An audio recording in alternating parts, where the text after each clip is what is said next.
Walk me through how you were able to get to the point of selling an agency. It happened in 3.5 years, but I hate sharing that statistic with anybody. You know, I was a failed entrepreneur for 10 years before that. In today's episode, Deep, an agency owner who's generated hundreds of millions of views for his clients, sits down with Gill Valerio, a serial entrepreneur who sold his agency for multiple 7 figures. And now he is teaching people how they can do the same. Entrepreneurship truly isn't just about money, as crazy as that sounds, because for the longest time, that was all I was chasing. Your business or your income will only rise to the level of your personal development. Wow, bro, I couldn't relate more. I was, for the longest time, one of my favorite quotes, "The whole universe is change and life itself is what we deem it." This is Marcus Aurelius in Meditations. What does Stoicism mean to you?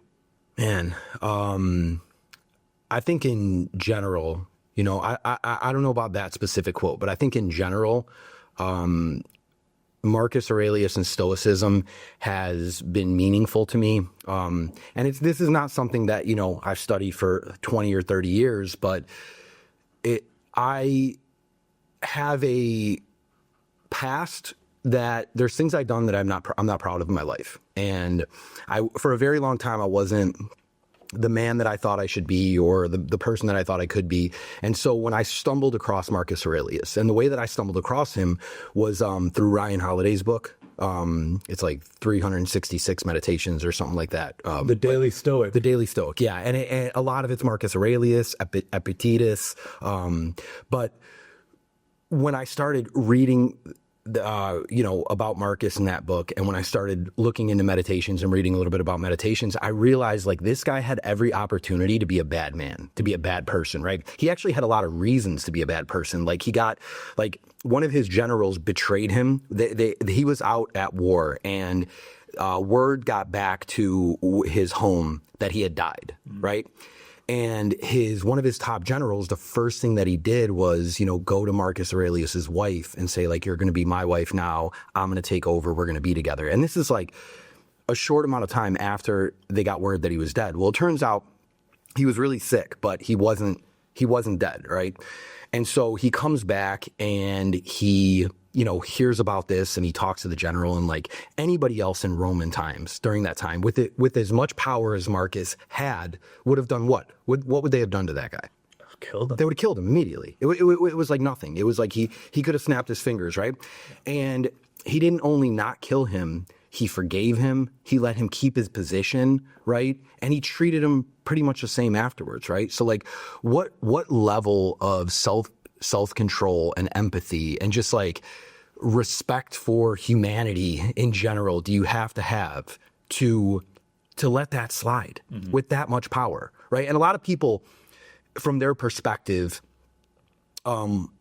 would say, oh, I would do the same thing. Like, yeah, I mean, he knows them, they have a relationship, I would do the same thing. But you can't say that if you weren't in that position, because you don't understand the level of power that this man had, right? Absolutely. And like the insult that it was to him, right? Yeah. So long answer to your question, but I was just so attracted to him because here's this guy that when times were full of people doing bad things, like sex was just like, you know, orgies and all that was just like wild, and right, everybody, in fact, Marcus's own son was one of the worst people that ever lived during that time, right? Which is kind of ironic. But I look at decisions that I made in my past, and I look at a man like him, and I aspire to be somewhat just, you know, maybe take a bit of, not to be on his level, but just to take a little bit of how he made decisions and how he did things, and like how much he cared. Like he had the money, he had the power, he had everything. So he's able to obtain all the earthly things, right? Yep. But he never broke his character. He treated people well. There's no one in his circle that was around him that would say anything negative about him. So, the quote is powerful. I love the quote, but more importantly, the man is what inspires me, right? It's just like, how can I be more like that, you know? So my brother, this podcast is all about raising the standard and raising your standards and realizing potential. And I got to be a part of something that you put together with this Limitless agency event just a few weeks back. And I can honestly say that the connections, the education, and just the overall energy changed my life forever. What made you want to even put this type of event together? Because you don't need to do this. Yeah. I, sold my agency. I built an agency, and I was fortunate enough over a relatively short amount of time, 3.5 years, to build it up, sell it, and for a decent amount of money to where my family's comfortable, right? We don't need for a ton of things. I also don't live beyond my means. But I took about 3 to 6 months off and just like decompressed because I had been going hard for a very long time. And to be honest with you, man, the first decision in putting Limitless together and this event and everything that I was doing, it was a selfish decision.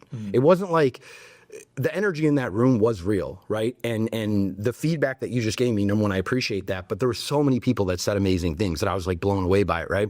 And I realized the impact that it had on other people. But what's crazy is that it actually did start selfishly because I took time off. And after I took time off, like I realized, okay,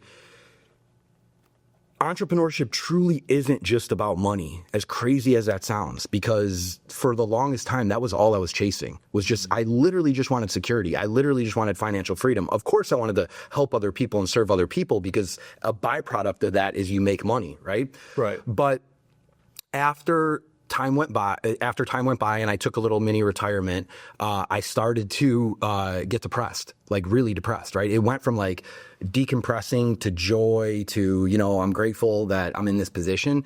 And then it quickly, like there's more phases in there, but it pretty quickly turned into like, I feel like I don't have a purpose. I'm a little bit depressed. Did I make the right decision selling this business? And am I ever going to be able to recreate something as big as my previous business? So that was the initial inspiration.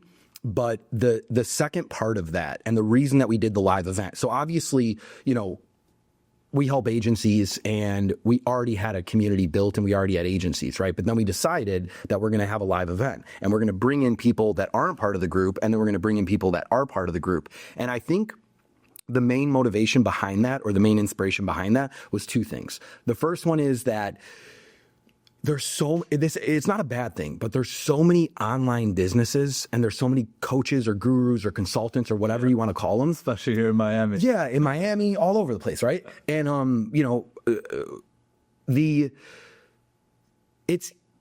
the majority of them, I actually believe, are good intentioned and are real. That's my belief, that it's not what people think. It's not like the majority of them are full of shit, right? But there is a percentage of them that are full of shit. And so what happens as a result of that, the majority of people believe that everybody's faking it, right? Everybody's full of it. And so what is the quickest way?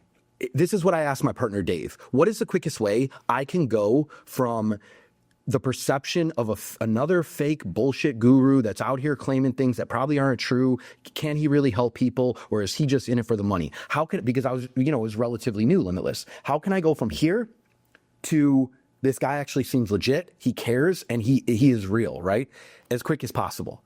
And the answer that we came up with is it has to be like this. It has to be in person, right? The energy is different. You get to really connect with people. You get to have real conversations. You get to give them a hug, right? That it's just different. Yeah. You can't replicate that through Zoom or through whatever, right? So that was the first inspiration, or the first kind of logic in throwing the event, was like, we're going to fast track our credibility, right? So let's do it. And we said, like, if we lose money, if it's a flop, I mean, when we originally brought up the idea, it was like 10 or 15 people, right?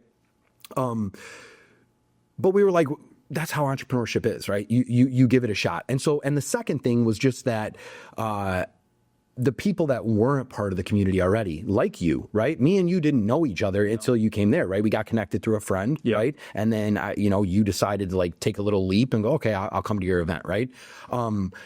that was the second reason. It was like, maybe there will be a person like Deepak, or maybe there will be somebody else that actually shows up, that it sparks something in them, that inspires them, or that they make a connection or whatever, right? So if what I'm doing now is not only about money anymore, still about money. Entrepreneurship's always going to be about money. But if it's not solely about money because I have enough, then what else is it about, right? Is it about like fulfilling my own ego of like building another big thing and just being like, I'm the man, right? I don't know, maybe a little bit, but I think it also, more than ever for me, it really is about other people. And it's kind of strange to even say that to you, because I built big businesses before and I've made money. But for the first time, I feel like I'm really building something that I can watch other people get value from, and they can better their life or their career, or even just them as a man or woman. And like, I feel like very fulfilled in doing that. So yeah. And it's very inspiring for me as well, because, having gone to that event and knowing that was your first one, you guys didn't cut corners. You did it right. You did it well. And although, I think it was 80 people in that room, and you had mentioned many times that this is small, I even told you this. And my personal feedback to you was, don't be shy to have intimate events. Yeah. Those are, I get more value out of smaller events, under 500 people, than the ones that have, stadiums. Yeah. Because I meet more like-minded people who are all here kind of on the same mission. And, I'm an agency owner. All right. So this spoke to me. I've been running my company for the last 5 years, almost over 5 years now. And man, the agency's a grind. I don't have to tell you. But you're one of the people who not only built an agency, but sold an agency. You came out the other side. Very few agencies, I think you know the stats a lot better than I do, are able to do that. Walk me through how you were able to get to the point of selling an agency. Yeah. It happened in 3.5 years, but I hate sharing that statistic with anybody, because I feel like it defeats more people than it does inspire them, right? Does that make sense? Yeah. Because it feels unrealistic for them.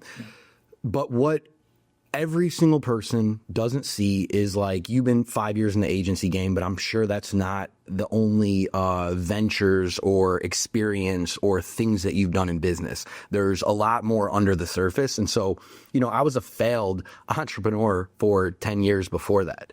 So longer than 10 years, right? I said this before. I had a clothing company that I tried to launch, failed.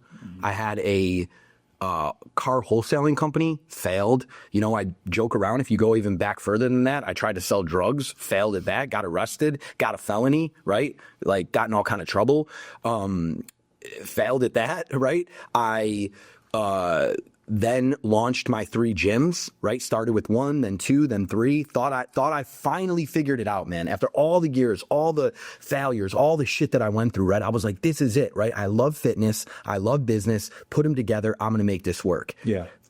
Pop my first gym open, pop my second gym, pop my third gym open. I'm like, all right, this is going to work. And then the pandemic happens, the gyms start failing, and I'm like, it's not going to work. In fact, I'm on the brink of bankruptcy with this, right? So, like, the answer to that question is yes, there's strategy. Yes, there's things that I implemented. Yes, but like, I had 10 to 15 years of failing, right? I had like the experience, sales, operate, all those things that I took with me. But more importantly than all that, I had the mindset to like really just make it work. Yeah. And that's what I told myself. When I started the agency, I gave up the gyms, right? I quit the job, called up my wife who was pregnant with our second child. We had insurance. I had a good sales job. Like, I was making money, right? And I'm like, I'm going to quit. And I actually told her, not to get sidetracked here, but this is something important I want to share with you. I actually told my wife this the other day. When I was making $4,000 in the agency a month when I quit my, $200,000 a year sales job, and when I gave up all 3 of my gyms, right? And the gyms were like barely making money. And I gave all that up for a $4,000 side hustle agency. But I saw opportunity there. So I told, you know how it goes when you're thinking about doing something new, right? want to tell the people you care about that are close to you, like, hey, I have this idea. What do you think? Right. And so I told my father, who I care about, I told my father-in-law, who I love. Right. I told people around me, I told my brother, all these people around me. What do you think every single person did or said in some sense? Don't do it. Right. It's you're making money. You have a good job. You've built your career up. Right.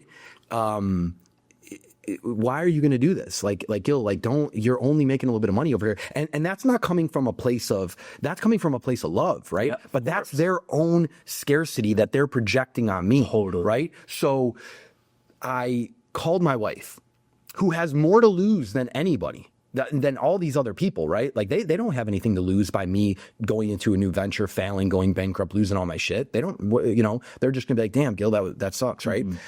And I called my wife, who's pregnant, who's at home, who knows that the gyms are struggling, who knows that like I'm balancing the job and all this stuff, right? And I'm stressed out. And she's the one who's in bed with me at night when I can't fall asleep, when my mind's just like going like, how am I going to work my way out of this? And she literally, I tell her, I love you. I'm going to quit my job. We are going to have no insurance. I know we have the baby on the way.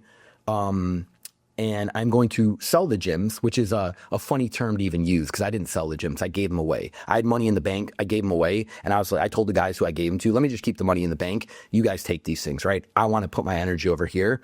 And my wife said, okay, you'll figure it out.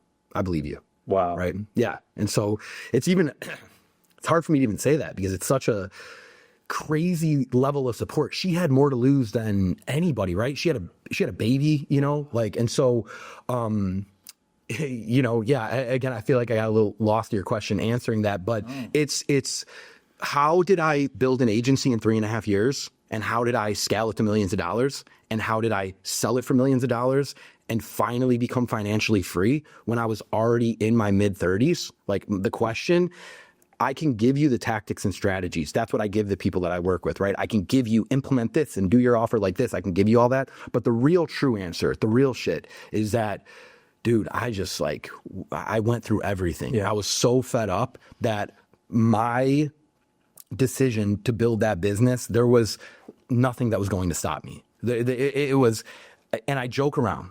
Well, I say this now jokingly, but I said this to my wife after she gave me, by the way, if my wife would have said, no, don't do it, I would have kept the job, not done it. So like, that's the level of trust and support that I need from only one person. I only need it from her. I don't need it from anybody else. But she greenlighted it. And so I would tell her, I had my office, I had my third gym, I had an office in that gym, and I would go to that gym office every day, 12 hours a day, and I would work on the agency. And I'd just like sit in the gym. I'd lock the door and shut the blinds and shit so the gym members didn't bother me because I wanted to focus on the agency. But I used to say this to my wife, I'm going to die in this office trying to make this work, or I'm going to make it work. Mm-hmm. Like they're going to find me dead in this chair from exhaustion or stress or something, or we're going to make millions of dollars. And she's like, yeah, you're going to make millions of dollars. We're going to make millions of dollars. Wow. Yeah. Thank you for sharing that. Yeah. To me, that's not just a partner. That's like a partner in every sense of the word. That's someone who is your rock, who you guys have infinite trust with each other. That's incredible, man. And It reminds me of this concept that I've been obsessed with lately, which is who, not how. Yeah. You weren't worried about the how you're going to get the agency to 50K a month, 100K a month.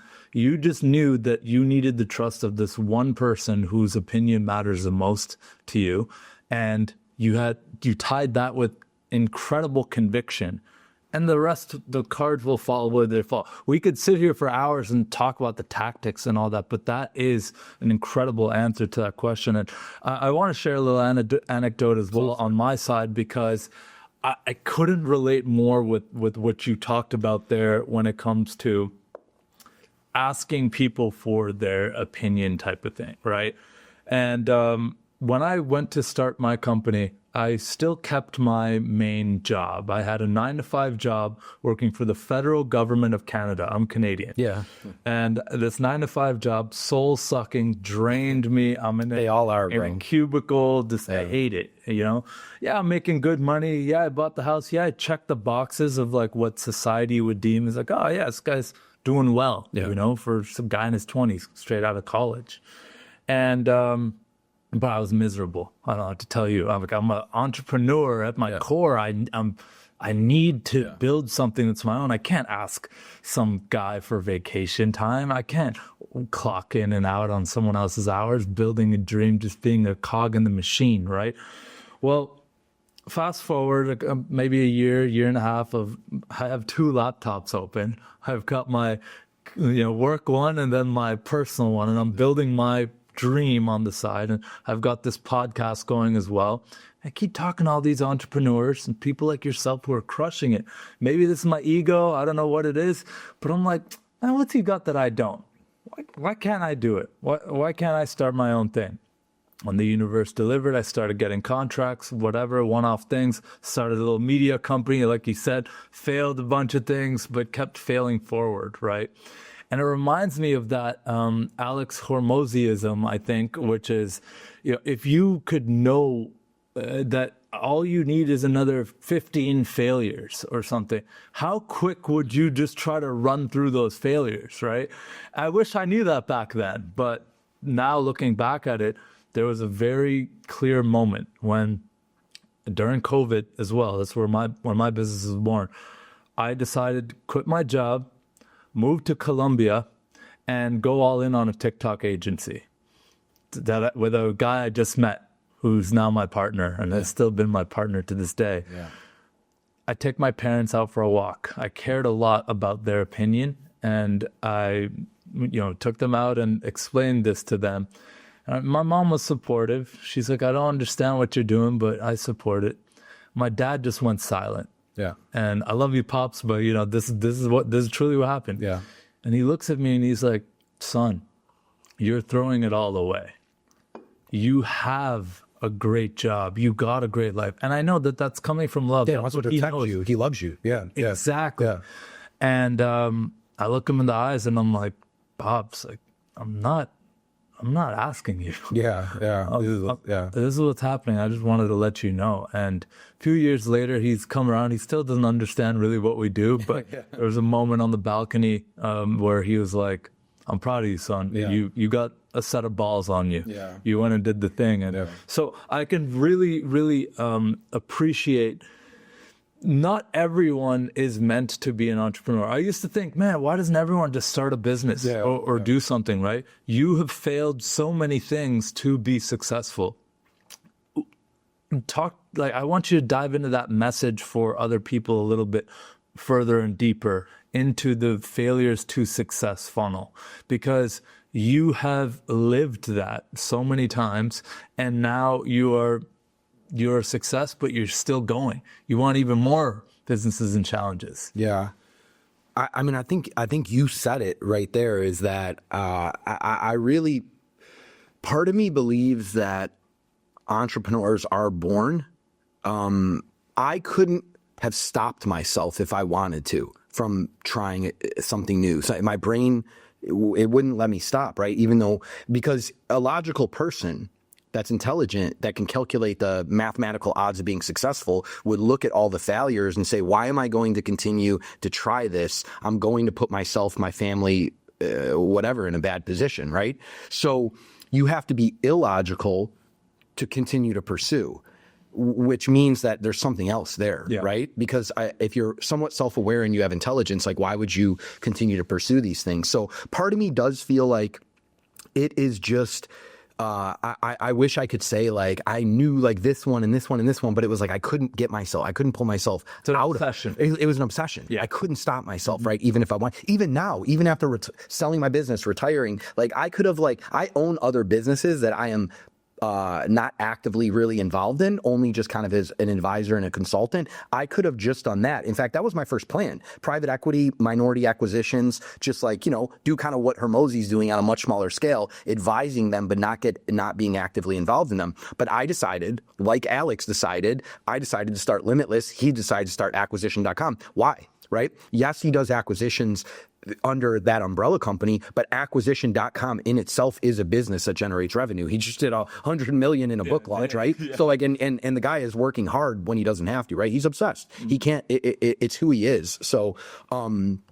as far, and I got lost a little in exactly what you asked me there, but, and what was it again, Deepak? Sorry. No, just basically the success in the failure. Yeah. I think that's something that you've mastered. And, I think you really covered it. And what I want to get a little bit more to dive into is, what did getting hacked twice teach you about resilience? Yeah. That your habits and it taught me that your habits and that your why is way more important than your motivation or your drive or your pepping yourself up or you're talking yourself into doing the thing. That will fade over and over. It'll come and go in ebbs and flows. Motivation, inspiration from attending an event like that. Yeah. I'm glad that you feel something came from that, but that will fade away. Right. And when all that fades away, the only thing that you will have left is truly your discipline, your habits, what you do on a daily basis, and why you are doing it. And so when I got hacked the second time, millions of dollars of ad money spent on Meta, no support from bullshit Facebook and their ridiculous level of support. Someone who's spending millions of dollars a month that is, like just shoving money into their platform, zero support at all. I had a partner, still have a partner from one of my other companies, and he's very successful, runs a large franchise, and he's a good guy. And I called him up, and he was a partner in that business with me. And I just said, the second time we got hacked, right? Both within 45 days. First one was devastating. Second one was like, knife to the heart. And I called him up and I said, I think this is it. I don't know how we recover from this, right? We lost 30% of our accounts on the first round. Wow. Now we're going to lose, right? And I don't even know how to get the accounts back up. And so, he was a good guy and he's like, well, I got a big company. He's like, I think I could find somewhere for you, right? So here I am, like kind of, I didn't ask him, but we're kind of negotiating. Does he have a job for me, right? And in my mind that day, right, I resigned. I was like, it is what it is, right? Company go, I made a little bit of money from it. I learned this is another failure and whatever. We'll see where the road takes me. But then, you know what I did the next morning? The same thing I had done for the last 5 years. Same. I got up, I took a shower, I went to the gym, I went to my office, and I worked on a problem. Right? Now, the problem at this point was bigger than any problem that I had dealt with in the company, but I did that, right? And I collaborated with my team, and we came up with solutions.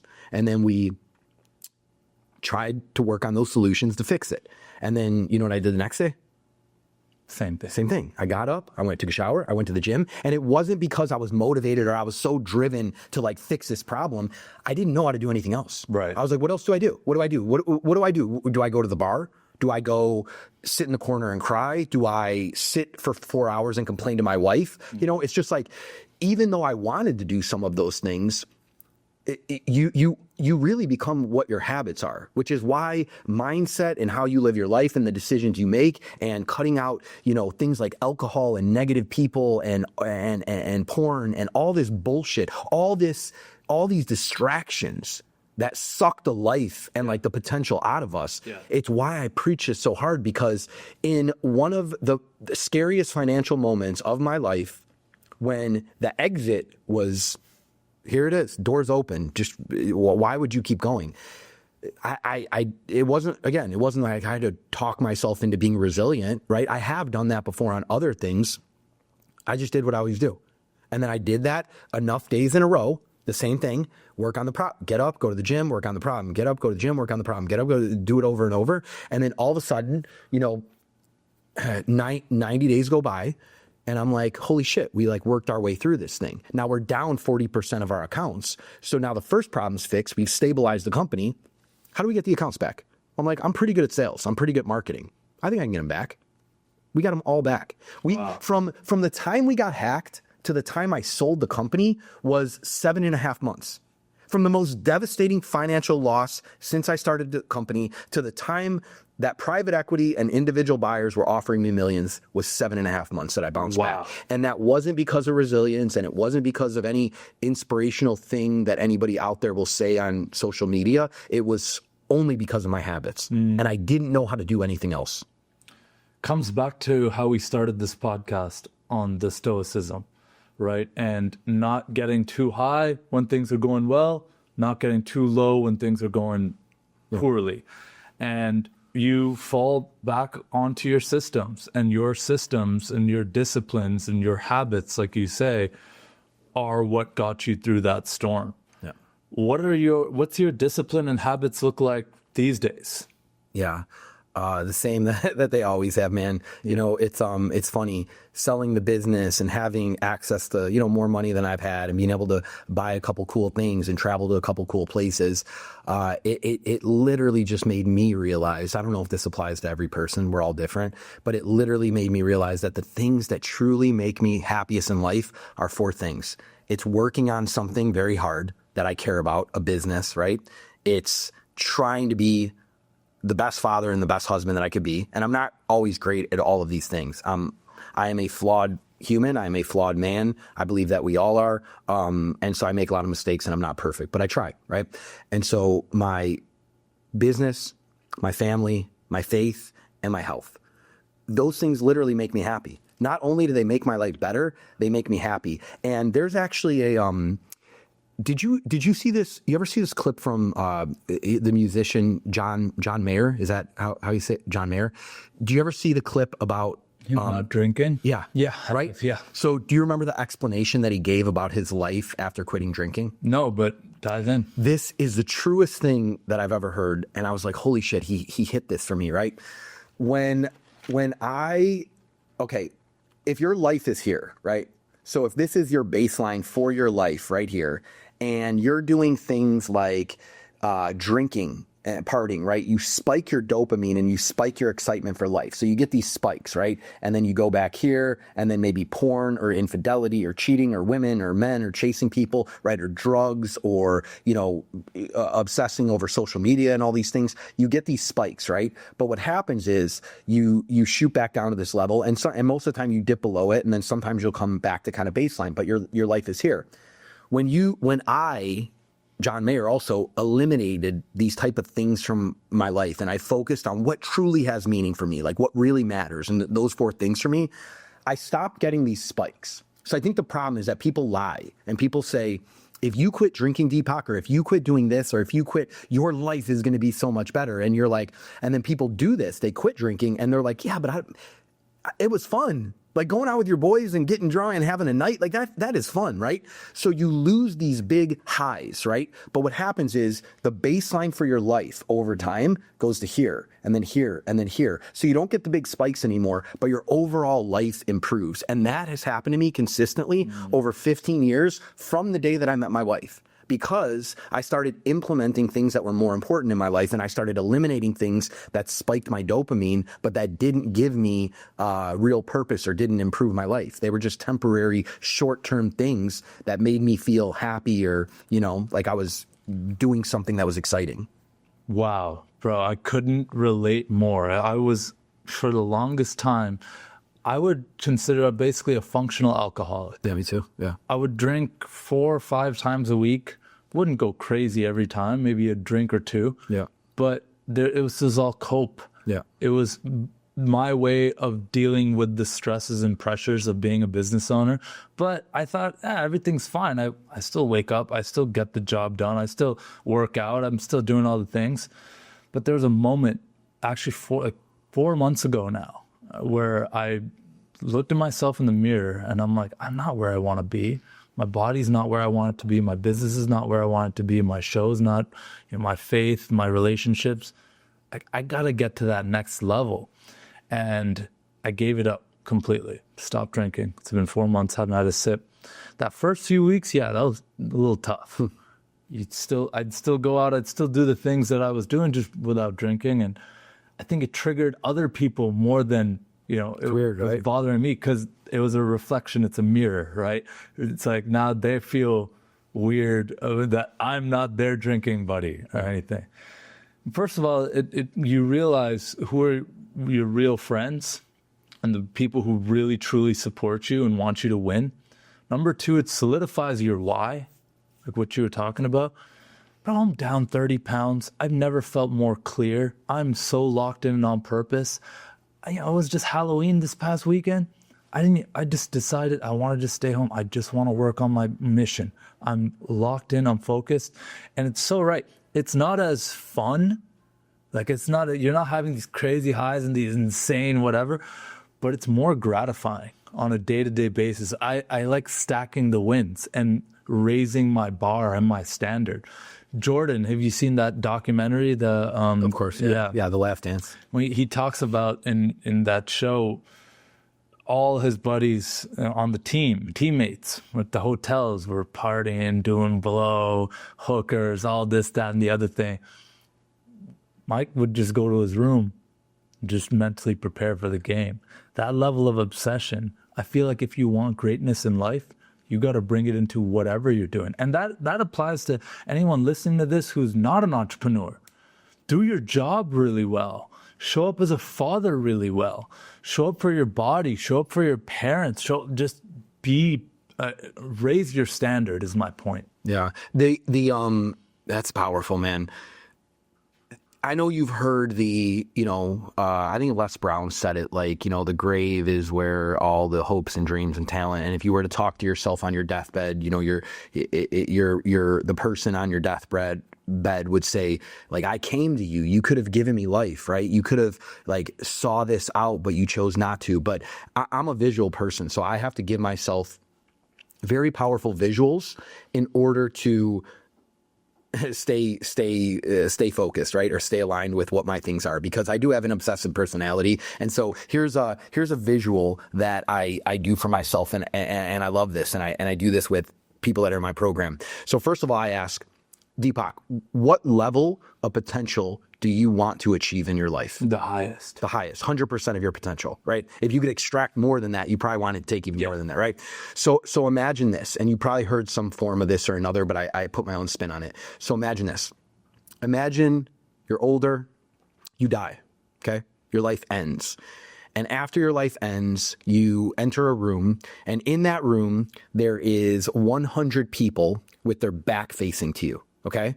And someone instructs you to walk up to the first one, okay? So you walk up to the first one, and this person turns around, and as they turn around, they look familiar, and you realize it is a version of you, right? So this is the 1% version of you. This is the lowest potential version of Deepak that could have existed during your lifetime, right? He's out of shape. He looks tired. And you can picture yourself in your prime or whatever, right? But in your prime, he, again, out of shape, looks tired. He's not mentally clear. He didn't make a lot of money. He didn't achieve things. He doesn't seem happy at all, right? And so you look and you go, I don't even recognize who is this person? This is not me.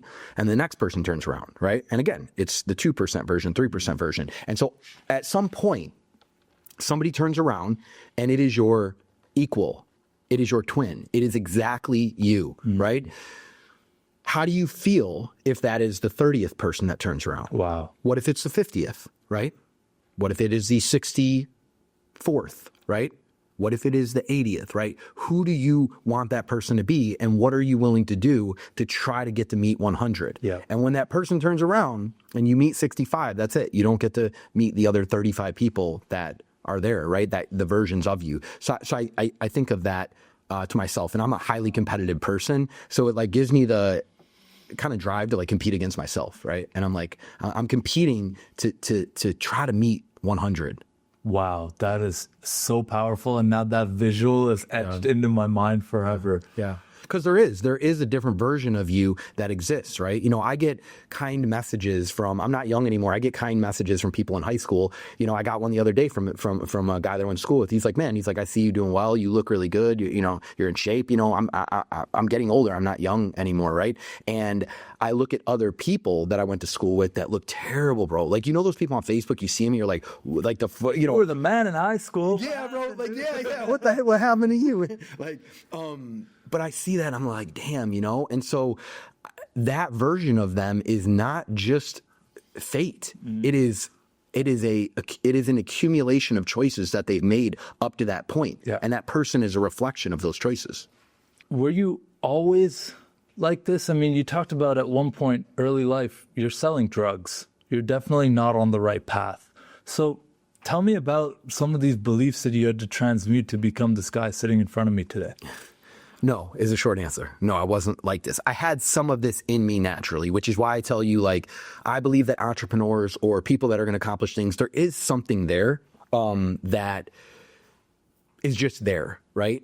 But circumstances, people we meet, and then the ability to override your operating system and make decisions ultimately lead to, like, you know, where your life goes. So, no, man. I mean, I came from a family of alcoholics, right?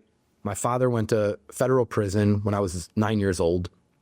My mom pretty much dropped dead of overdose at 57. She was addicted to pills. She was an alcoholic. She had all kind of trauma in her life. And me, myself, was, you know, I was an alcoholic. I started drinking at a very young age because it was almost, it definitely wasn't frowned upon, but it was almost pushed upon me by my family. It was just the norm. Every single person in my family, like my extended family, we have a large Italian family, all alcoholics. Like, there's not one person that doesn't drink. And that was like very normal for kids to start drinking at, you know, 14, 15 years old, and then to drink all through their life. And I think my judgment being so clouded by alcohol and drugs and bad decisions and influences around me, there was little pieces in me that wanted more and saw opportunity for more. But it's like if it was a highlight reel, it would flash real quick. Like, here's what is possible, right? And then that would just fade away, and it would just go back to, like, this is my life and this is who I am. Honestly, the turning point in my life was meeting my wife. And it wasn't just like, oh, I met her and, you know, she was inspirational and this and that. She held me to a ridiculous standard and held me accountable. And it's because she holds herself to a ridiculous standard, and she wouldn't accept me to be the type of person that I was and be with her, right? And there's several times that she left, right? Like, we lived together and I came home and, like, the apartment that we live in is, like, cleared out, and I'm like, this is horrible, but, like, whatever, back to, like, stupid decisions. So it wasn't, I wish I could say it was like one day something clicked and I had an epiphany and all of a sudden, but it was a slow and painful process. Ironically though, the decision to quit drinking is what really kind of, like, gave me a chance to clear my mind. Like you said it earlier, like, your cognition is better, like, you're clear, like, you're locked in. It took a long time for the impact of drugs and alcohol to fade away to where I had clarity that, like, not only can I see what's possible, but now I have the energy and the motivation and a little bit of drive to actually start pursuing it. Totally. And that's the thing with, I've kind of gotten now 4 months in to no drinking, whatever, going to bed early, all of these habits start stacking, and now I just feel so good that I kind of don't even really want that in my life anymore. Now, there's still temptation if there's, you know, certain events or you go out or whatever, everyone around you is drunk and sloppy. I'm like, man, I A, just want to leave, or B, maybe I should just have one drink but I just never do. I'm like, I'm good. I feel so good, and everything's accelerating so much faster and compounding. So, well, we could sit here and talk about, you know, the drinking stuff and whatnot forever, but I do want to kind of dive into a little bit more about your business philosophy. So when it comes to the agency model, I mean, I am an agency owner. I understand that world from within it, right? But it was so interesting at the Limitless event, zooming out and seeing how all of these different agency owners are kind of doing it. We're all doing something similar. Everyone's kind of in digital marketing. Everyone's selling some kind of ads or something, but everyone's got a little bit of a different flavor of it. Yeah. when you decided to target chiropractors, was it? Like, what was the decision that made you actually niche down? Because I'm asking selfishly, because that's what I've struggled with the most. Sure. Yeah. Well, I started with gyms because I own the 3 gyms. So the logical decision, like once I helped my gyms and I had a system, was like, oh, I could sell this to other gyms. And I was part of a franchise. So there's 35 to 4,000 of them, that I could reach out to and potentially sell to. Yeah. So I started doing that. Long story short, I got a slap on the wrist from the franchisor. Being a franchisee, you weren't allowed to start a business and sell to them. So one of my gyms had a chiropractor next door. And I literally walked into his office and was like, do you need help with marketing, right? It seemed like a logical jump. But the reason in the beginning, first of all, that I started with selecting a niche was just because of exposure. When I started looking into marketing and I joined Gym Launch. I joined Gym Launch for my gyms, and Gym Launch was focused on gyms. So it wasn't strategy. It wasn't anything at that point. It was just seeing what they were doing and going, okay, now I can help gyms too. And I can make my entire marketing business around helping gyms. And then when that got shut down, again, it was like, I didn't even think like, oh, I'm just going to go help everybody. Right. I had a thought in the future to widen. So when I first started, Elevate was the name of the company. I called it Gym Elevate, right? And then when I had to go help chiropractors, I cut off the gym, and then I was like, all right, Elevate marketing could potentially help everybody in the future. So I thought I was going to go wider at some point, but I just kind of fell into chiropractors, and it was a better niche in my opinion for several reasons for me. But I think what is most important is that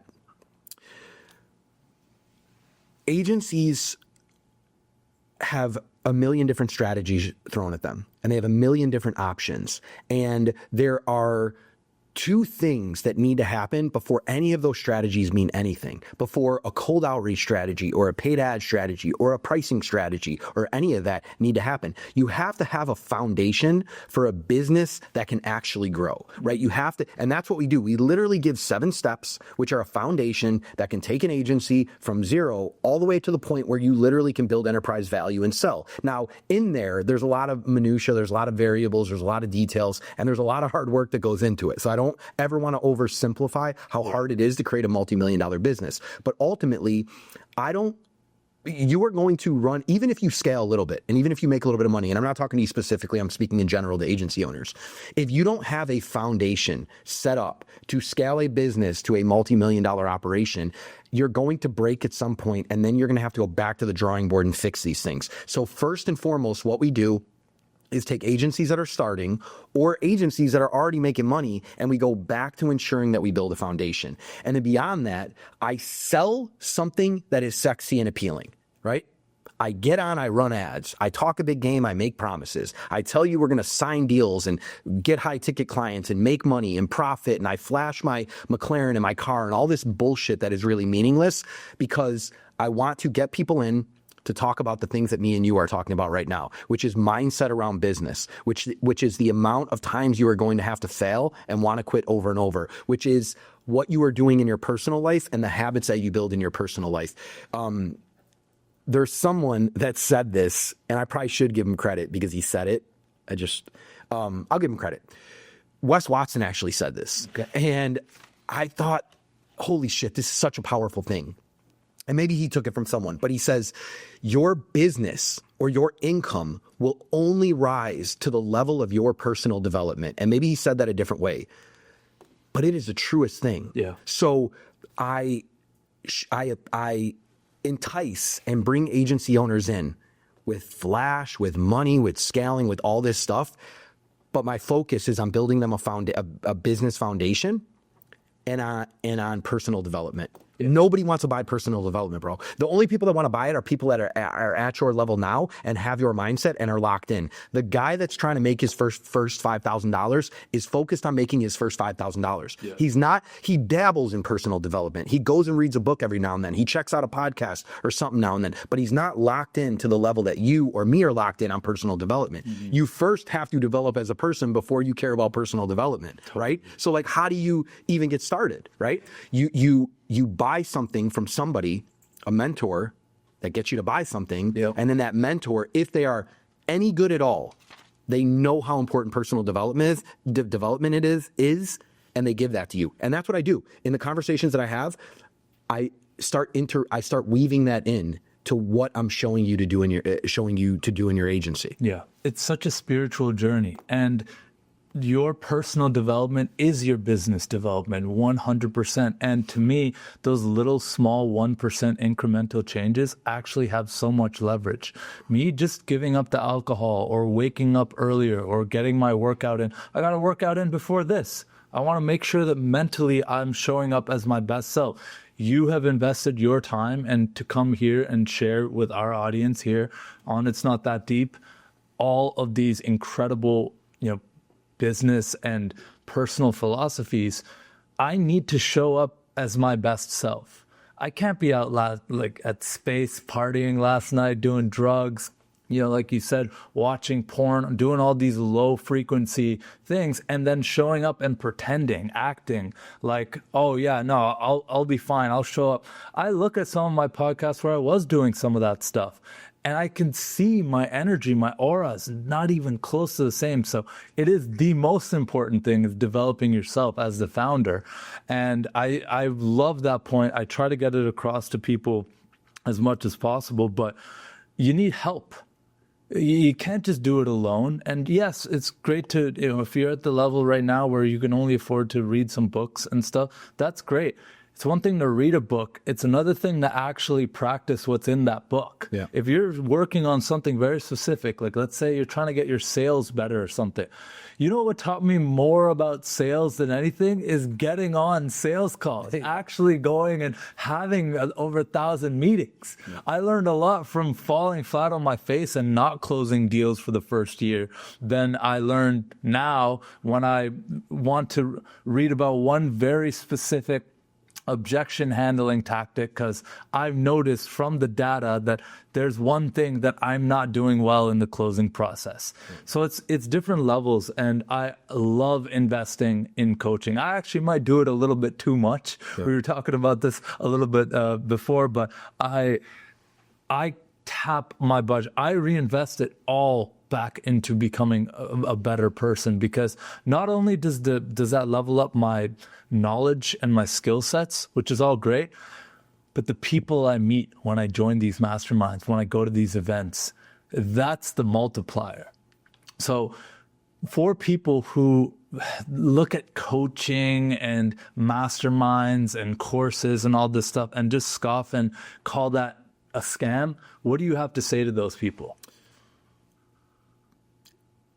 You are only robbing yourself in a very meaningful way. There are things out there that will burn you. There are things out there that you will spend money on and you might not get value. And yes, there are people out there who are faking, who are full of it, who scam and take advantage of people. That's an unfortunate truth, right? And that's never going to change. You would be better off. You, Deepak, me, and everybody out there would be better off getting scammed multiple times over and over to find the right group to invest with, or the right person, or the right mentor, or the right strategy for our business. We would be better off losing the money on the way to finding the right one than never investing anything because we're skeptical of that happening once or twice. The ROI on investing in yourself, the way that you said, like you probably do it too much, but the ROI on that stays with you forever. And this is why, me and my partner Dave have built the program the way that we built it. Is it's not just like we'll do some things for you and then send you on your way.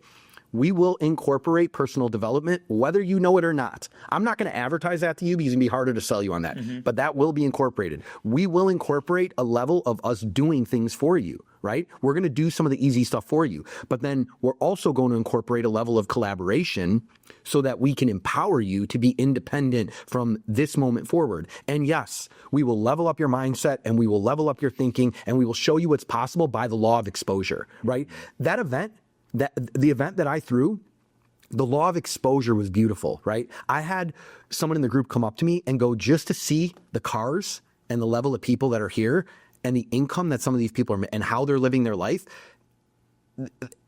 I can be at that level too, right? And the beauty in everything that I've ever invested in for what we just covered is that I get it for life. If I buy an iPhone, that iPhone is going to be a piece of shit in 5 years, right? The battery's gonna be run down. It's not gonna work. Like if I buy a car, like my McLaren is at home right now depreciating, right? It is not a wise investment. It's a stupid thing, right? And also the novelty of that wears off very quickly, right? Yeah. So it's cool for a moment, right? I really buy things like that to just inspire other people. I don't care about that. I'll drive a Acura for the rest of my life. I don't care, right? But if that inspires and that gets your attention and that allows me to sell something to other people, and the thing that I sell to people changes their level of personal development commitment, their income, their life, their agency, then I'll do what's needed to do that, right? So to me, yeah, going to the whole scamming, yes, there are people out there who are going to take your money, but there's also a lesson in that as well. And to me, the lesson is, would you just go out on one date with someone ever? And let's say it's a bad date and you're just going to swear off dating for the rest of your life. Like, you know what? Didn't work out. I got scammed. I wasted my time. If you had thought that way, would you have ever found your wife? Yeah, of course not. Yeah. I had a lot of bad ones in the lineup before her. So absolutely not. If you heard that there's people get into car accidents, are you never going to get in a car again? Like, to me, the real risk is not taking a risk. That is the biggest fear that I have deep down inside, is that I didn't live up to my full potential. Going back to what we were talking. And just to add one thing to that, man, you have to, as an entrepreneur, have a little bit of a I don't give a shit what happens attitude. Like, roll the dice, whatever happens. I said this to somebody the other day that is in my group that is, he's went through ups and downs with growth. I'm like, play out the worst case scenario. You lose all your money, you go broke, your girl leaves you, you end up under a bridge. Let it play out, right?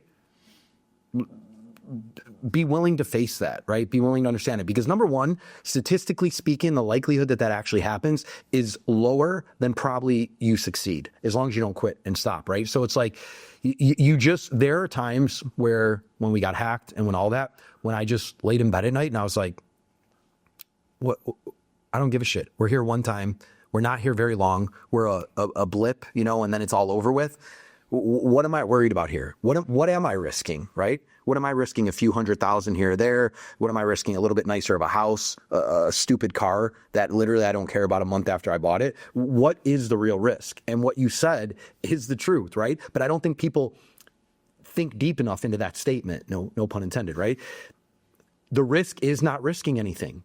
You lose out on your potential. You lose out on what life could have been. And there's no guarantee. There's no guarantee for you. You could be as locked in as you are now. You could never drink again. You could go to the gym every day. You can eat the good food. You could do the right things. You can get around the right people. There is no guarantee that you will get what you want in life, or you have any level of success. And in fact, the more entitled you feel to that, the less likely you'll get it, right? Yeah. And so my formula is literally just like, I deserve nothing, but I'm willing to endure everything. And I think Hormozi said something similar to that. And I was like, facts, right? Yeah. I deserve nothing. I will work for everything. And I will do it for as long as I need to, forever, right? Yeah. And worst case scenario, at the end of it, I get nothing, but I'm just a better version of myself. Yep. Fair trade-off. Totally. I think that's what's missing a lot in today's society, and a lot with young entrepreneurs as well, is they see the flash, they see the outcome, and they want all of that, but they don't want this stuff. This stuff's not actually sexy, what we're talking about. No. Yeah. It's actually like, okay, when we clip it, you might get pumped up for a second. Yeah, you know what? I am going to go to the gym. I'm going to invest in that course. I'm going to, whatever, try to change my life. You know what's not so sexy is, when my alarm went off at like 4:45 this morning, and I'm doing, I don't like waking up that early. I still don't. Yeah. I don't enjoy that. When I hit the cold plunge, I'm sitting on the edge of the thing, and I'm like, well, I did it the other day. I don't need to do it. When I'm lifting and I wasn't able to have a coffee. Usually I want to have a little coffee to get me going, but it just didn't work. These moments, they suck. Yeah. It's not fun. I don't particularly enjoy that, but it's what needs to be done to get to that next level. Well, and social, I know you have some, but and social media is, as much as I appreciate it and is a part of my business, and I'm not one of these guys that demonize social media. I think it's one of those things you have to control or it will control you. But there is, like, people do need to realize that, like, even your routine that you just took us through, people even glamorize that. You see these clips on Instagram, right? Cold plunge to here, and it's like perfect cameras and getting in it, and they're looking fit and this and that. And it's like, even that gets glamorized, right? But here's a real picture in your head of what my day looks like, right? I sit in an office away from my children, who I love and want to be with, away from my wife, in a small office, right, that I work in every day, staring at a screen for multiple hours, figuring out how to solve problems in my business. So everything that, you know, I show maybe on social media, even the event stuff, all that stuff, the reality is that 90% of my life, my active life where I am awake, is spent in an office, in front of a computer, in a t-shirt and jeans, no watch, no nice clothes on, none of that bullshit, working on problems in my business, right?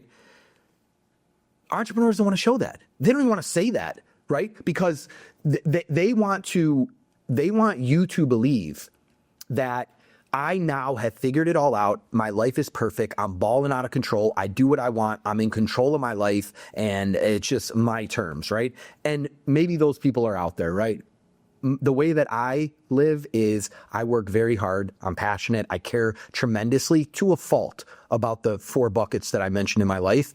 And when I'm working on my business, there's no glamour there. I DoorDash my food delivery every single day. I sit at the computer. I have my assistant that works in the same office as me, and I'm constantly getting up and having her help me with things. But there is no glamour, right? So for those of you that are out there that are an aspiring entrepreneur, and you see me in a car or me flashing or me doing this or that, just know that's the reality of my life. And if that is the reality of your life as well as an entrepreneur, you're sitting in a small room staring at a screen and working on a problem, that is okay. And that is how you accomplish your goals. You don't need to worry about getting the car tomorrow or the nice house or flashing that you're on a vacation and all that bullshit. Because even when you get all that stuff, that's why, like Jim Carrey said, I want everybody to accomplish all their hopes and dreams and make all the money in the world. So you could just realize that it really isn't there.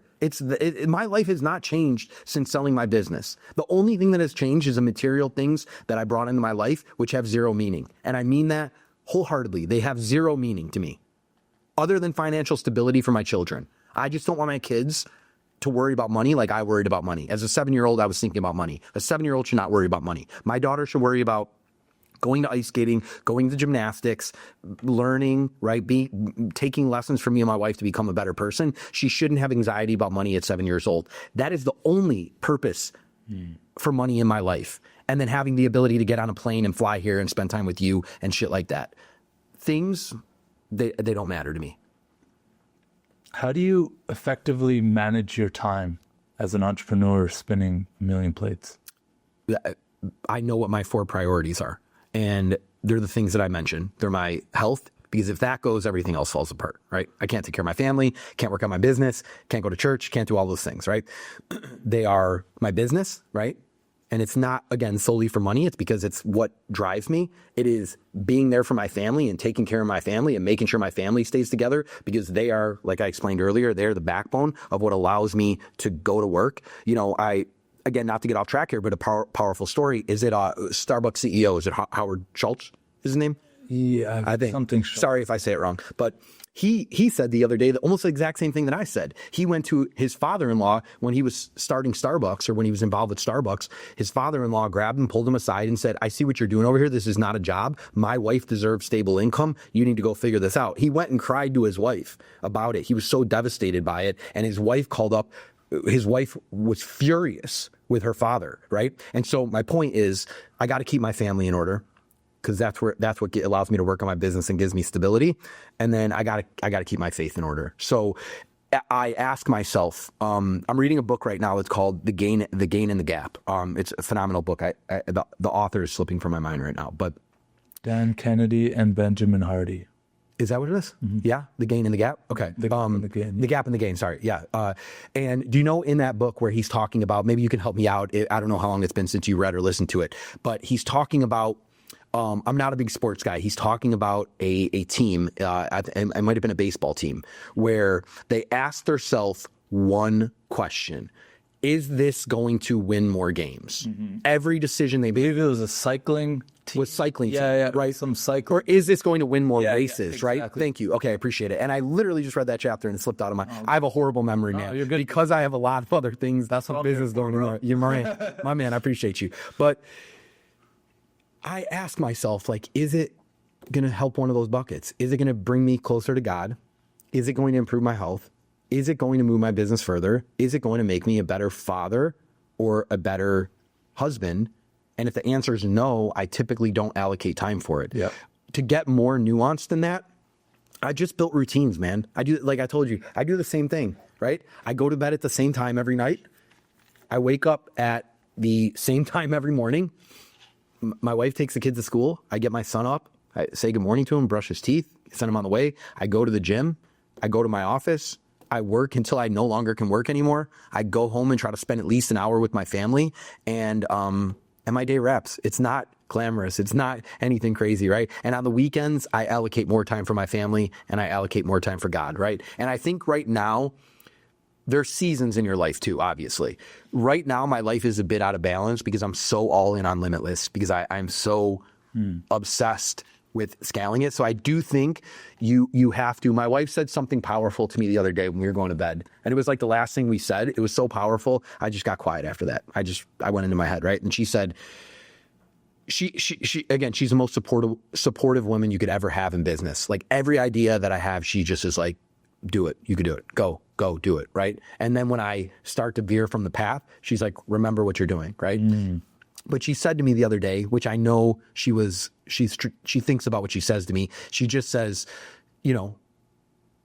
work hard on what you're building, but just remember your family is here, right? And remember your children are here. And so that was her, she didn't have to say any other words than that. That was her saying, you are out of balance right now. That's okay, right? She understands, she supports it, but don't get completely consumed by one of the 4 buckets, right? Don't forget you still have 3 other buckets that you need to allocate time for. And that was all she had to say. And then, self-awareness is super important around routine and structure and all those things. You have to understand. And I make mistakes. I do things like after the event, like I'm not a drinker, right? Me and my wife don't drink, but we all went out and everybody had me out till like 3 a.m. that night. But I was so grateful in the moment. I was with my wife. I was with my friends. I was with people from the event. And, I made a intentional decision that I'm going to live in this moment right now. And if now is the time to have a couple drinks, now's the time to celebrate, we get back to work tomorrow, right? And I also put in a lot of work leading up to that event. I appreciate your transparency and openness on that.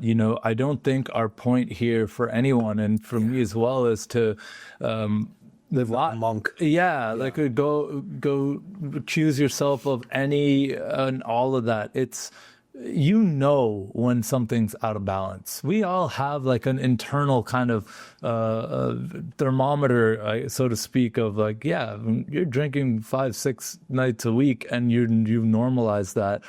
A part of you does know, like when you're doing something that's not in alignment.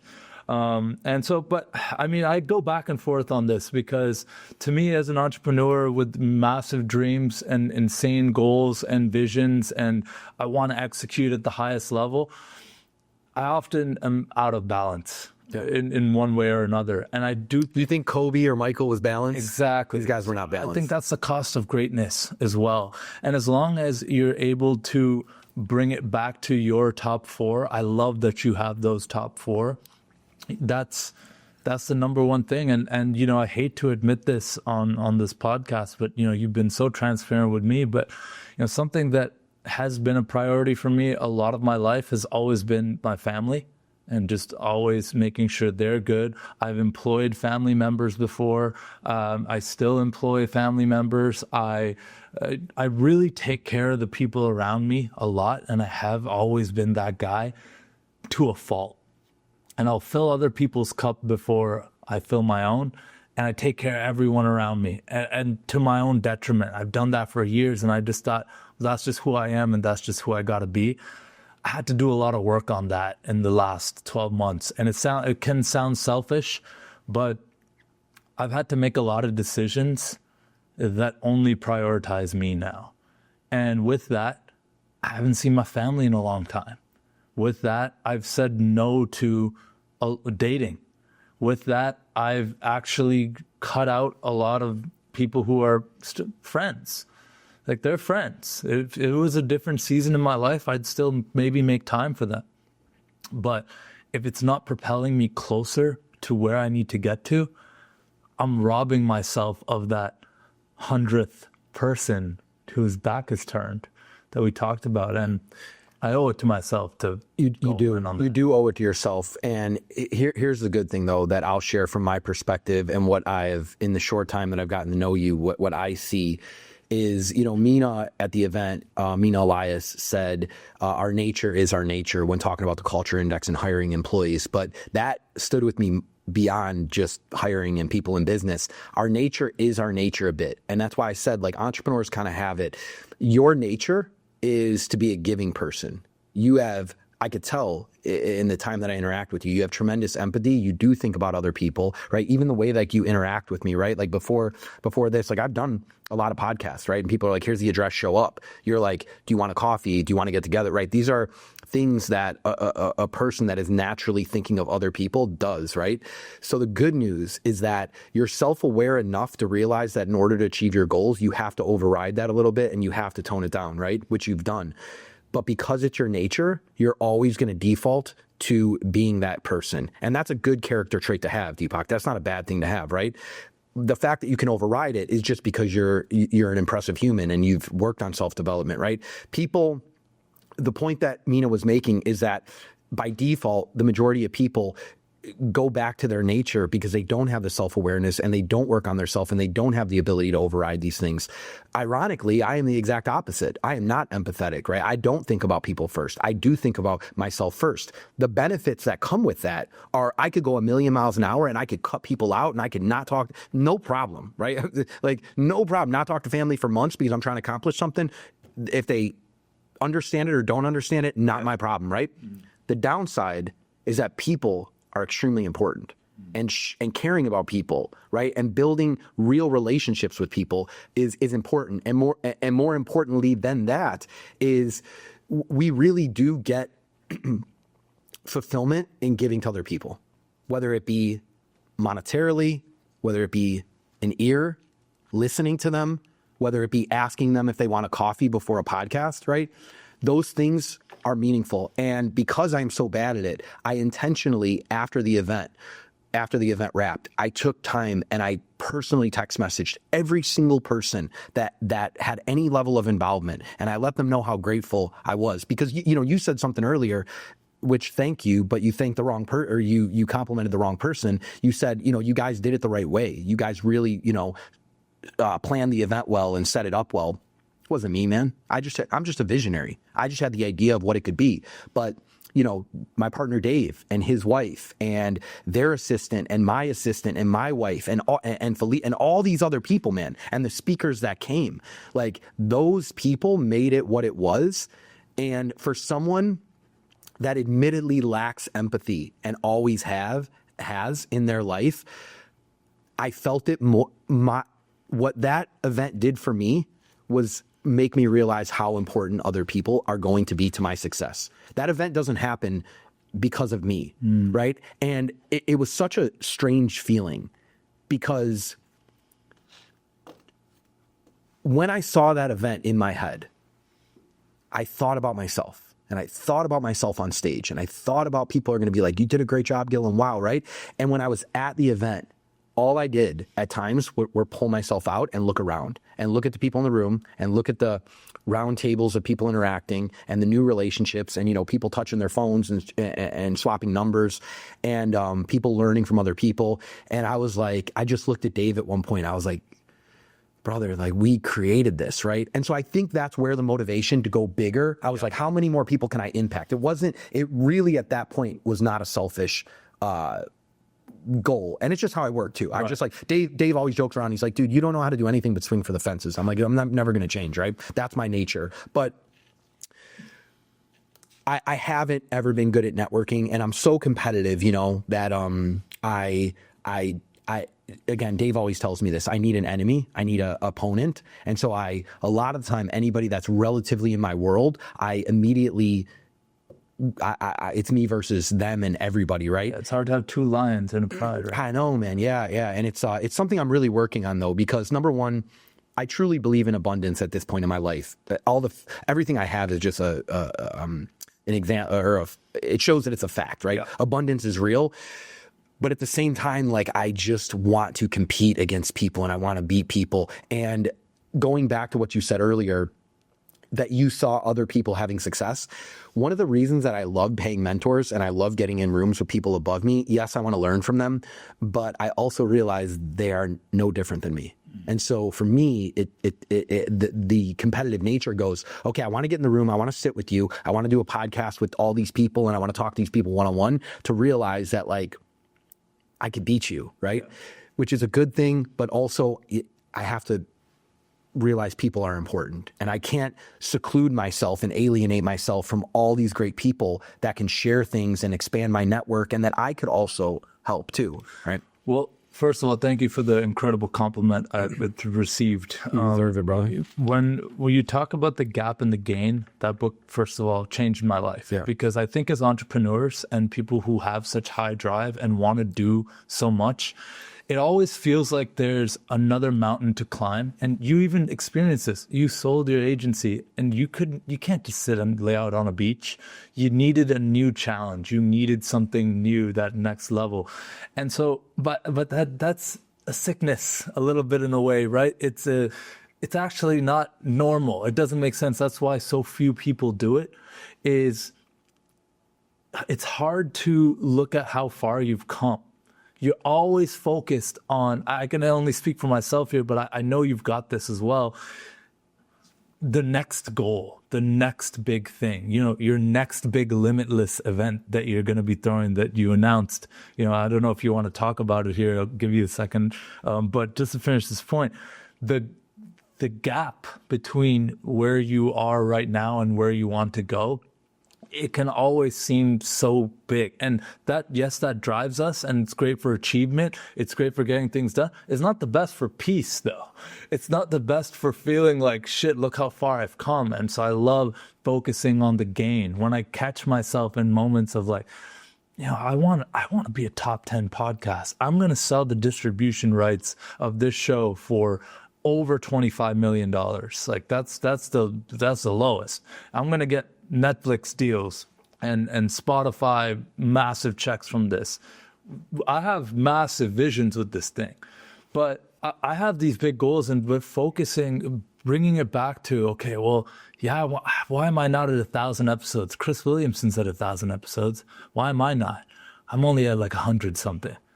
But changing that to, wow, I'm proud of myself for doing over 100 of these. Yeah. Focusing on that. That book is what you just explained. So for anybody out there that struggles with this, which everybody struggles with this, and this is a never-ending thing, please go read that book or go listen to that book because it'll give you perspective. One of the things, though, that is just like, life is strange, man, because my younger years were traumatic, man. Like, from being a young kid, and like literally I remember covering my head when I was sleeping and like blocking my ears because everybody's drinking, and I was worried that there was going to be another fight in my house or whatever. And I've told this before, but there was times where I literally woke up as a child and I walked out in the living room and my mom or my dad or whatever were like, people were beating each other up, and there was like one time there was like blood on the walls, and I was a 7-year-old trying to separate my mom and her friend from attacking each other, and like I was horrified as a kid, but it also just kind of felt like that was normal for me. So all of these traumatic things, from that to my father going to federal prison to, you know, the federal agents literally kicking down our doors, and me and my dad have the same name. So like they kick down the doors and they're like, Gill Valerio, this and that, like hands on the wall. And as a little kid, I put my hands on the wall, right? Because I thought they were talking to me. And then one of the agents grabbed me. He's like, not you, son, you know, like we're here for your father. But I drive home from my office. I love where I live. I love the weather where I live. I live in Tampa. And I roll down my windows, man, and I just like, thank God. And I'm like, I can't believe this is my life, right? And I just have these moments of reflection and gratitude. And I wake up, I have nightmares sometimes where I reflect back on some of the bad things that happened in my life. And I wake up in the morning and it takes me a moment to regain my consciousness to realize my life really is what it is. I like check, make sure my wife's there. Yeah. Are my kids in the room? Do we live where we live? Yourself. Yeah. So I think the upside of all of that is that it's not easy, or it's not hard for me to find the gain. Mm-hmm. It's not easy for me to, it's not hard for me to find gratitude. It's like, it's every day, right? Yeah. But I'm ambitious, so I continue to drive and to push forward. And there is this story that I heard, it's a made up parable or whatever, of a fisherman that sells fishes on the beach, right? Have you heard this? This is my favorite. Yeah. He sells fishes, or he catches fish and sells them with a couple little tables, and some businessman shows up and eats at his restaurant, something like this, and he says, hey, if you got a bigger boat and brought a couple of people out with you, you could catch more fish, you could bring more in, and you could, sell a little bit more, and you could raise some money. And then, and the guy says, okay, well, then what? And he goes, well, then you could expand and you can go into a bigger restaurant and you can sell more and you can bring in more revenue. And the guy's like, well, then what? And he says something like, well, then you can, move distribution to New York City, and you could, build this operation and maybe have multiple locations, and you can move in even bigger, and you can have executives and employees, and you can, maybe even get it to the point you get listed publicly. At one point, you have this big operations and millions of dollars from this little tiny restaurant, and going on a boat, and in this little town, you can build something real. And he goes, okay, well then what? And he goes, well then you can have all this money, and you can chill out, and you can go sit on the beach, and you can go catch a couple fish every night, and you can come back and you can sit and have a glass of wine with your friends and your wife and just kind of relax, right?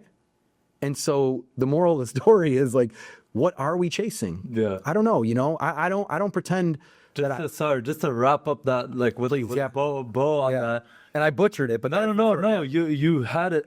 Just the end part is the fisherman looks to the business guy and he's like, well, I have that all right now. Yeah. Why would I go through all the trouble? Exactly. Yeah. Sorry to interrupt. No. Such an American concept of more. We need more, achieve more money, more this, more that.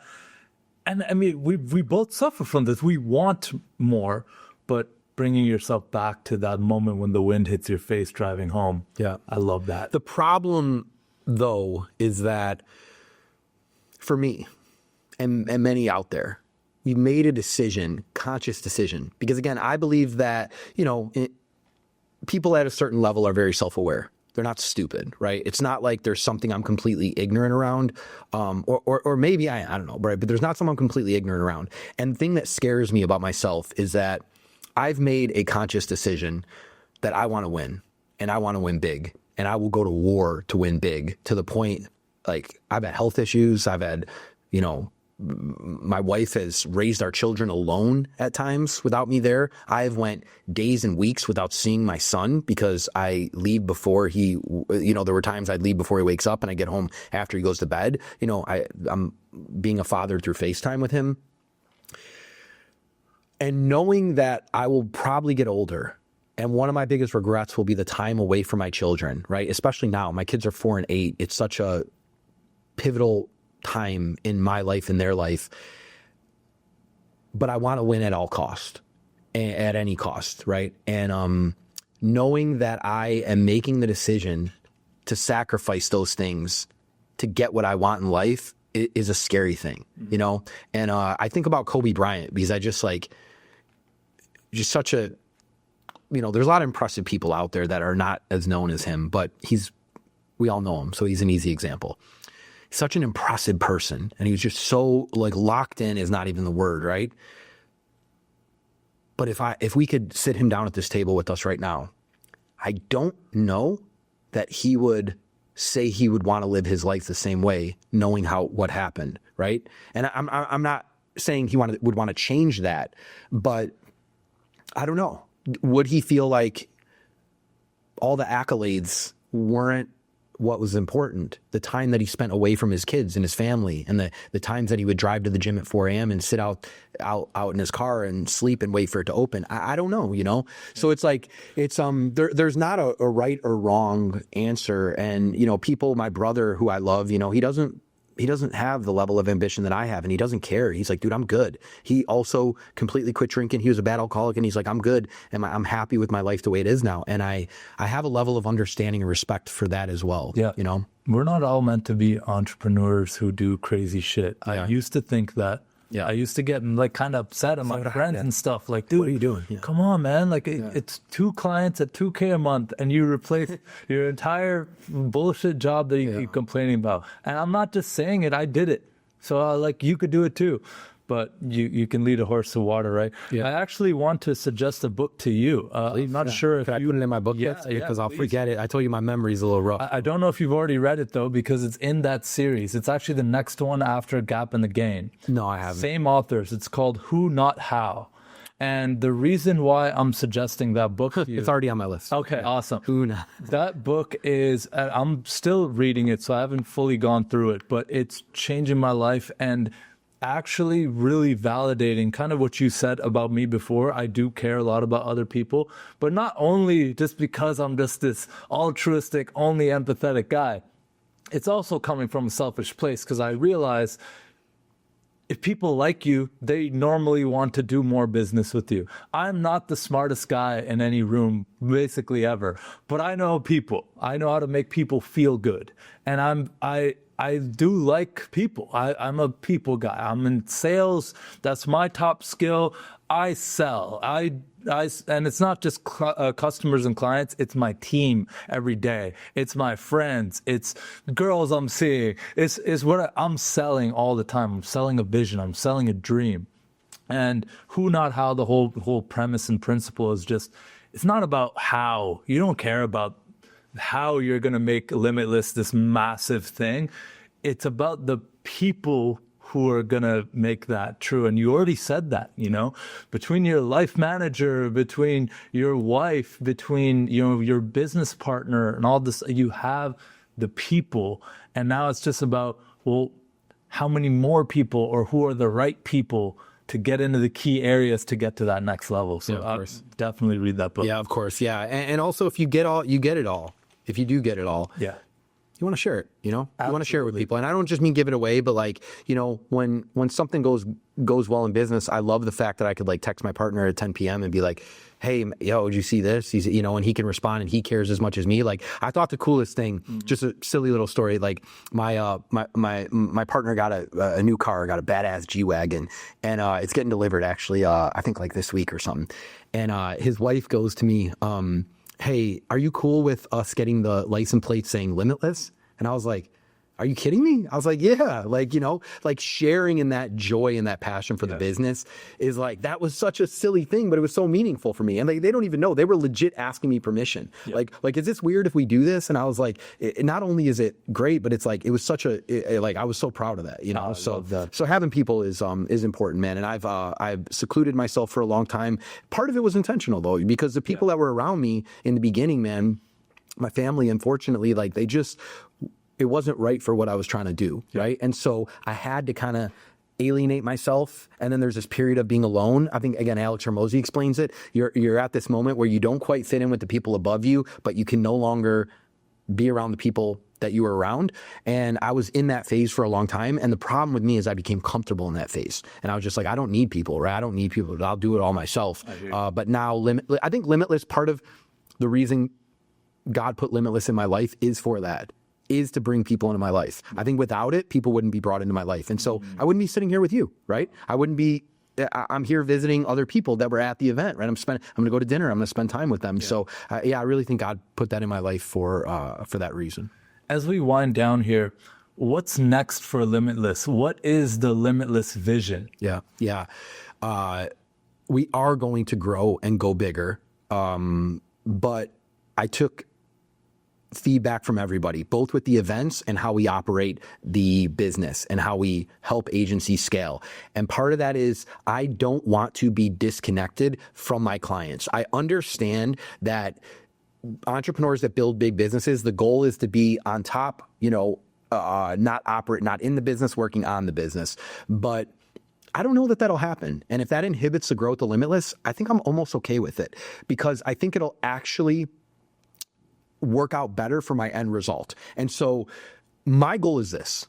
I want to find agency owners that are starting out or stuck or plateaued. It doesn't matter if you're at $10,000 a month, $50,000 a month, or $150,000 a month. And I want to take the same 7-step proven system that I installed in my agency that did allow me to go from 0 to over $500,000 in monthly revenue and sell that agency for a multi-million-dollar deal in 3.5 years. And then I took that same system and then I implemented it, I installed it into my next agency that I acquired, and I scaled that one over $250,000 a month in 12 months. And then I gave that same system to over 100 agencies. I want to do that, number one, so I can help people play out their dreams, make more money, build a business, get the money, buy the car, do all the things, just so you realize none of that shit matters, right? But selfishly, I want to form partnerships, because the big play here that agency owners most are unaware of or don't even think about is private equity and portfolios and exits. So if I can help someone like you, Deepak, or someone else make serious money, scale your agency, you immediately know that this guy is legit, right? And then if I can sell you on my vision, right? This is the beauty of having a big vision. Everybody can fit inside of it, right? And their vision can play out inside of it. Then I can develop relationships with agency owners. I can form partnerships. I can bring them into the portfolio, and we can take multiple agencies to market where there are bigger buyers with more money to buy that portfolio for a lot more than we would sell it individually, and exit that. And on top of all that, right? Because I want to back up, because there are a lot of people out there faking, man. And I want to back up what I say. Like, we make ridiculous guarantees to agencies. We promise them that we're going to add $50,000 in revenue. Yeah. So if I charge you a little bit of money, like, I want to guarantee, I want to make a promise that I'm going to deliver for you, right? So you're bought in. You got bought in the game as well. And when you make those type of promises, and when you also, your interests are aligned, because our interests are aligned, because I want them to win, because then I get the opportunity to partner with them. Yep. If they come into the program and they lose, that doesn't serve my vision. Yeah. But because of that, I haven't yet figured out a way that I can't be closely involved. I talk to every single client that I have. I meet with every single one of them. I know what niche they're in. I know their business. I know their challenges. I know what struggles they have. I know what mistakes they're making. And if I don't have the answer immediately for them, my job is to go get the resources, the information, or to strategize with my own internal teams to solve those problems. Yeah. And the beauty in doing that is that once I solve problems for one agency, I could do it again and again and again for multiple, right? And then the big bow, you used that term earlier, the big bow wrapped around all this is I'm going to make them level the fuck up as human beings. Yeah. Talking about what we're talking about now. They are going, even if they don't leave with an extra $1 in the program, which they will leave a better version of themselves. And I can personally attest to this, having only interacted with you once at this event. The killers that you had there and the value that you offer people to join. It's not my place to speak on this podcast about what you offer. I want people to contact you directly for that. Of course. But I can just say, as an agency owner, just seeing what the value is in this, count me in. I'm in, bro. It's not a matter of if, it's a matter of when. I need this. I need to get to the next level of my agency. I need to learn that unteachable lesson of, let me go get all the millions and then feel that I don't need the millions. So I'm totally bought in. I love everything, and the value, just the people that you brought to your first event. I learned so much about sales, about operations. It was practical. And then you tie it with implementation. I've gone to so many events where I have all this information and then it's hard to actually implement it. So I can only imagine actually being in the thing, working with these people directly, working with you directly to get that support and scale. It's a no-brainer. So you've got an incredible mission here, bro. Yeah, thank you. And you know, I am taking your feedback. I mean, you pulled me aside after the event, and you know, we were at like the little restaurant afterwards, right? And you pulled me aside and you said what you said here, which is like, you know, do what you got to do if you like to go big, but don't lose the intimate, the interactions and where people felt connected. Yeah. And I do think there was something special about the size, because I think it didn't feel like it was a bunch of people on stage speaking to an audience. Yes. It felt like it was people on stage that were interacting with people in the group. Even though there's people like my company only does around 50 to 70 a month, right? I'm talking to people who are doing 500, a million a month, whatever. Even though there's a massive discrepancy in scale, I'm at eye level with these people. I'm talking to you as if like, yo, we can actually provide value to each other. That's undefeated. Yeah. But we are running short on time here. I really want to make sure that if people do want to learn more about this, how can they get in touch with you? Yeah. So Instagram, is a good option. It's just the official Gill Valerio. Gill is 2 L's in my last name. You figure it out. It'll be somewhere, right? We just literally killed our old YouTube channel and launched a new one. That's the Gill Valerio. And more importantly than that, you could, or easier than that, you could Google Limitless Agency and find one of our many links out there. One other thing I did want to say that I'm excited about, we did figure out that, we did plan that we are hosting our next event in Vegas in 2026. We've locked in June as a date. So let's go, baby. I'm so excited. Yeah. I'm 100% there. I'm going to hold you to that, man. Yeah. So, hey, if something, I said catches interest, and you said it earlier, you should do your due diligence on people, because we don't know, who's out there. But a good way to get to know who you have the opportunity to work with or who's out there is to attend an event. Show up. It's not like it's not super expensive to show up. So I got one last question for you here. How do you want to be remembered by your kids?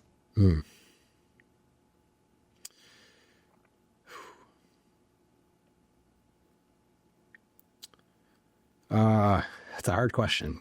Come on, man. You got to hit me with that one. Jeez, man. That's a tough question. I think, I just want them to.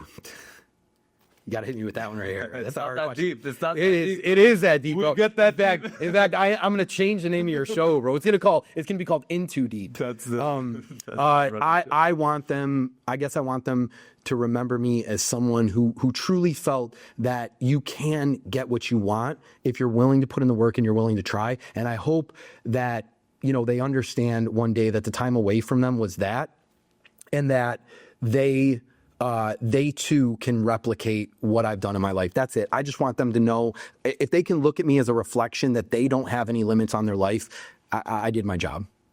Gill, it has been an absolute honor, my brother. I can say that, I don't know you that well, but I feel like I've known you forever.